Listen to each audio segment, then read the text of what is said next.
दोस्तों, क्रिकेट की दुनिया में एक ऐसी घटना सामने आई है जिसने सोशल मीडिया पर जबरदस्त बहस छेड़ दी है।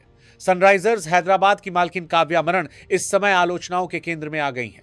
मामला जुड़ा है इंग्लैंड की लोकप्रिय फ्रेंचाइजी लीग दराबाद की मालकिन काव्या मरण इस समय आलोचनाओं के केंद्र में आ गई हैं, एक 100 के ऑक्शन से।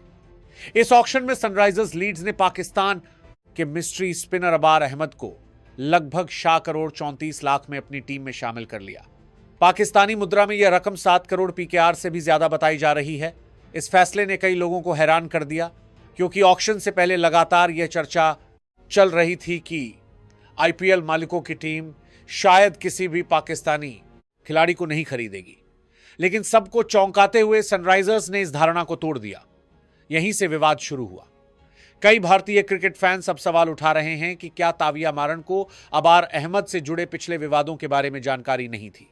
फैंस को एशिया कप के बाद की वह घटना याद दिलाई जा रही है जिसमें मोहसिन नकवी को लेकर बड़ा विवाद हुआ था। उस समय कहा गया था कि भारतीय टीम ने ट्रॉफी लेने से इनकार कर दिया क्योंकि वह मोहसिन नकवी के हाथों से ट्रॉफी नहीं लेना चाहती थी। इसके बाद सोशल मीडिया पर अबार अहमद की कुछ पोस्ट भी भारतीय फैंस के गुस्से का कारण बनी। आरोप लगाया गया कि उन्होंने चाय का कप लेकर एक तस्वीर पोस्ट की थी जिसे भारत पर तंज माना गया।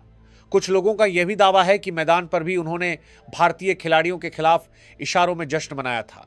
इतना ही नहीं, कुछ सोशल मीडिया यूजर्स का यह भी आरोप है कि पहलगाम हमले के बाद उन्होंने भारतीय सेना को लेकर भी विवादित टिप्पणी की थी।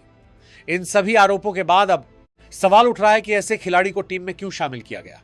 यह भी ध्यान देने वाली बात है कि दी 100 लीग में आईपीएल से जुड़ी 4 टीमें हिस्सा लेती है। इनमें शामिल है एमआई लंदन जो मुंबई इंडियंस से जुड़ी है, मैनचेस्टर ओरिजिनल्स जो लखनऊ सुपर जयंट्स के मालिकों से जुड़ी है, सनराइजर्स लीड्स जो सनराइजर्स हैदराबाद से जुड़ी है, और सदर्न ब्रेव जो दिल्ली कैपिटल्स के मालिकों से संबंधित है।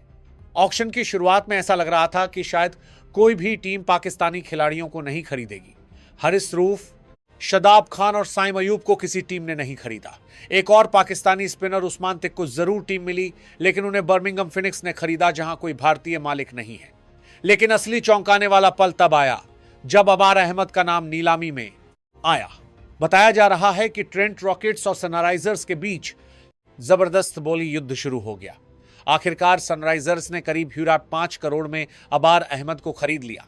उस समय ऑक्शन टेबल पर बैठी काव्या मरण को देखकर कई लोगों को लगा कि वह अबरार को खरीदने का फैसला करके ही बैठी हैं। इसके कुछ ही समय बाद सनराइजर्स ने अपने सोशल मीडिया पर अबार अहमद की टीम जर्सी में तस्वीर पोस्ट कर दी और यहीं से सोशल मीडिया पर जबरदस्त प्रतिक्रिया शुरू हो गई। कई भारतीय फैंस इस फैसले से नाराज हो गए। उनका कहना है कि जब ऑक्शन में इतने सारे अंतर्राष्ट्रीय खिलाड़ी मौजूद थे तो फिर एक पाकिस्तानी स्पिनर को ही क्यों चुना गया, जहां बाकी 3 भारतीय मालिकों वाली टीमों ने पाकिस्तानी खिलाड़ियों से दूरी बनाए रखी। वहीं सनराइजर्स ने ऐसा फैसला क्यों लिया, यही सवाल लगातार पूछा जा रहा है। विवाद यही नहीं रुका। सोशल मीडिया पर कुछ लोगों ने तो सनराइजर्स हैदराबाद को आईपीएल में बॉयकॉट करने की भी मांग शुरू कर दी है। कुछ फैंस का यह भी कहना है कि सनराइजर्स हमेशा विदेशी खिलाड़ियों को ज्यादा महत्व देती है। आईपीएल की बाकी 9 टीमों में भारतीय कप्तान हैं, लेकिन सनराइजर्स के कप्तान ऑस्ट्रेलिया के पैट कमिंस हैं। इसी वजह से कुछ लोग यह भी कह रहे हैं कि यह टीम क्रिकेट की भावनाओं से ज्यादा बिजनेस को महत्व देती है। कई लोग मुस्तफिजुर रहमान का उदाहरण भी दे रहे हैं। उन्हें कोलकाता नाइट राइडर्स ने आईपीएल ऑक्शन में खरीदा था, लेकिन बाद में छोड़ना पड़ा था। इसलिए कुछ लोगों का मानना है कि द 100 लीग में भी ऐसा ही हो सकता है और टूर्नामेंट शुरू होने से पहले सनराइजर्स को अबार अहमद को छोड़ना पड़ सकता है। सबसे दिलचस्प बात यह है कि इस विवाद के बाद से सनराइजर्स हैदराबाद के सोशल मीडिया फॉलोअर्स भी कम होने लगे हैं। कई फैंस गुस्से में टीम को अनफॉलो कर रहे हैं और लगातार आलोचना कर रहे हैं। अब सबसे बड़ा सवाल यही है, क्या काव्या मरणन ने यह फैसला सिर्फ क्रिकेट और बिजनेस को ध्यान में रखकर लिया था या उन्हें देश की भावनाओं का भी ध्यान रखना चाहिए था। अब देखना होगा कि बढ़ते दबाव के बीच सनराइजर्स अपने फैसले पर कायम रहती है या अबार अहमद को लेकर कोई नया फैसला लेने पर मजबूर होती